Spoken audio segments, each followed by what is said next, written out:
কম্বোডিয়ার সঙ্গে দীর্ঘ সীমান্ত বিরোধ, অর্থনৈতিক সংকট ও রাজনৈতিক অস্থিরতার জেরে ২০২৩ সাল থেকে ২০২৫ সালের মধ্যে ২ বছরে ৩ জন প্রধানমন্ত্রীর দেখা পেয়েছে থাইল্যান্ডের জনগণ। এবার ভুমজাই থাই পার্টির নেতা এবং তৃতীয় প্রধানমন্ত্রী হিসেবে দায়িত্ব পালন করা আনুতিন চানভিরাকুলের ঘোষণায় দেশটিতে হচ্ছে আগাম নির্বাচন। স্থানীয় সময় রোববার সকাল ৮টা থেকে ৫টি সংসদীয় আসনে চলছে ভোট গ্রহণ। একই সঙ্গে ২০১৭ সালে সামরিক শাসনের সময় প্রণীত সংবিধান পরিবর্তন করা হবে কিনা এর উপর হচ্ছে গণভোটও। থাইল্যান্ডের নির্বাচন কমিশনের দেয়া তথ্য বলছে, প্রাথমিক ভোটদান শুরু হয়েছে ফেব্রুয়ারির ১ তারিখ থেকে, যেখানে ইতোমধ্যেই ভোট দিয়েছেন ২২ লাখের বেশি ভোটার। দেশটির নিবন্ধিত ভোটারের সংখ্যা ৫৩ লাখ। আর নির্বাচনে প্রতিদ্বন্দ্বিতা করছে ৫৭টি রাজনৈতিক দল। ইতোমধ্যেই ভোট দিয়েছেন প্রধান রাজনৈতিক দলের প্রধানরাও।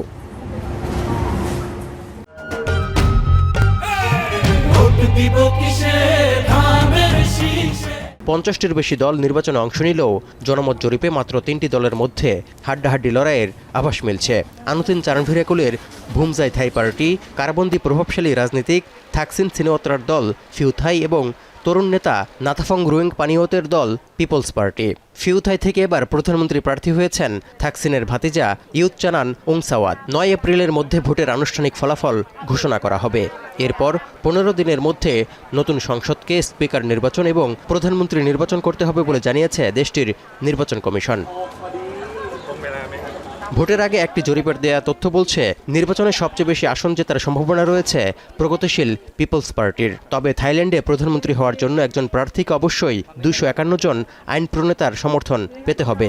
এক্ষেত্রে ভুমজাই থাই পার্টি সহ বেশ কয়েকটি প্রভাবশালী রাজনৈতিক দল হয়তো পিপলস পার্টির সরকার গঠন প্রক্রিয়ায় বড় বাধা হয়ে উঠতে পারে বলে মনে করছেন বিশ্লেষকরা। এমনকি রাজতন্ত্র ও সেনাবাহিনীর সমর্থন পেয়ে আনুতিনের নেতৃত্বাধীন রক্ষণশীল দল ভুমজাই থাই পার্টি অনেকটাই এগিয়ে আছে বলেও মনে করা হচ্ছে।